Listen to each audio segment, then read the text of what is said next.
여러분, 오늘 이야기의 주제는 이청득심입니다. 이청득심. 들을 청 얻을 듯 마음심. 즉, 상대의 말을 진심으로 들어주면 그 사람의 마음을 얻게 된다는 뜻입니다. 우리는 흔히 사람을 설득하려고 애씁니다. 논리를 만들고 말을 준비하고 설명을 반복합니다. 하지만 진짜 마음을 얻는 방법은 설득이 아니라 경청입니다. 사람에게는 오감이 있습니다. 눈으로 보는 시각, 귀로 듣는 청각, 입으로 맛보는 미각, 코로 냄새를 맡는 후각, 손으로 느끼는 촉각, 그리고 여기에 하나 더 있습니다. 바로 육감, 직관입니다. 설명할 수는 없지만 우리는 어떤 사람을 만나면 이 사람이 진실한지 아닌지 본능적으로 느끼게 됩니다. 아무리 말을 잘해도 마음이 없으면 느껴집니다. 그래서 사람은 말보다 태도와 분위기를 먼저 읽습니다. 장자의 이야기입니다. 장자가 호숫가를 걷다가 말합니다. 물고기들이 참 즐겁게 노는구나. 그러자 친구 해자가 묻습니다.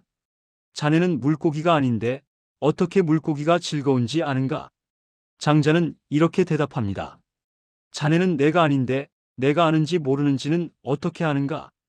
이 이야기는 논리로 설명할 수 없는 인간의 직관을 말합니다. 사람의 마음도 그렇습니다. 느끼는 것이 먼저입니다. 이제 본론입니다. 사람의 마음을 얻는 가장 강력한 방법은 겸손과 경청입니다.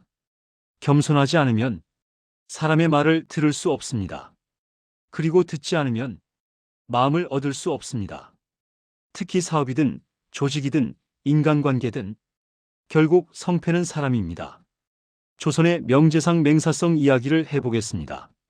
맹사성은 고려 명문가 출신이었고 최영 장군의 외손자였습니다. 19살에 과거 급제, 20살에 군수가 된 천재였습니다. 지위, 혈통, 능력 모두 갖춘 사람이었죠.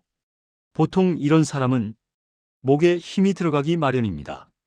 그런데 맹사성은 달랐습니다. 젊은 시절 그는 한 스님을 찾아가 인생의 좌우명을 물었습니다. 스님은 말합니다. 좋은 일 많이 하고 나쁜 일 적게 하면 됩니다. 맹사성은 실망했습니다. 그건 누구나 아는 말 아닙니까? 그러자 스님은 차를 따라줍니다. 잔이 넘치는데도 계속 붓습니다. 맹사성이 화를 냅니다. 차가 넘치지 않습니까? 스님이 말합니다. 차가 넘쳐 방을 적시는 것은 보면서 지식이 넘쳐 인품을 망치는 것은 왜 모르시오? 그 순간 맹사성은 크게 깨닫습니다. 그리고 평생 고개를 숙이며 살았습니다. 그는 정승이 되었지만 항상 허름한 옷을 입고 소를 타고 다녔습니다. 어느 날 말단 관리가 그를 알아보지 못하고 개울을 건너달라고 합니다. 맹사성은 아무 말 없이 그를 업어 건너줍니다. 나중에 그 관리가 그가 정승이라는 사실을 알고 혼비백산합니다. 그러자 맹사성은 말합니다. 괜찮다? 권력을 앞세우지 않았습니다. 또 이런 일도 있습니다. 여관에서 젊은 선비와 장기를 두다 그 선비에게 무시를 당합니다. 나중에 알고 보니 그 젊은이는 과거 시험 응시자였고 면접관이 바로 맹사성이었습니다. 보통이라면 탈락시켰겠죠? 하지만 맹사성은 오히려 그를 합격시킵니다. 이유는 간단합니다. 부당한 부탁을 거절할 줄 아는 사람이다. 사람을 보는 눈이 달랐던 겁니다. 맹사성은 말 못하는 소에게도 은혜를 베풀었습니다. 아이들이 괴롭히던 소를 데려와 직접 돌봤고 그 소는 이후 평생 맹사성과 함께했습니다. 맹사성이 세상을 떠나자 그 소는 사흘 동안 울다가 따라 죽었다고 기록되어 있습니다. 짐승도 은혜를 압니다. 사람은 말할 것도 없습니다. 맹사성이 이렇게 살 수 있었던 이유는 명확합니다. 그는 권력을 위해 살지 않고 사람을 위해 살았기 때문입니다. 그래서 그는 존경을 받았습니다. 여러분, 경청이란 무엇입니까? 단순히 듣는 게 아닙니다. 상대의 인격을 존중하는 것입니다. 내 말만 계속하는 건 상대를 무시하는 행위입니다. 그래서 사람을 잃습니다.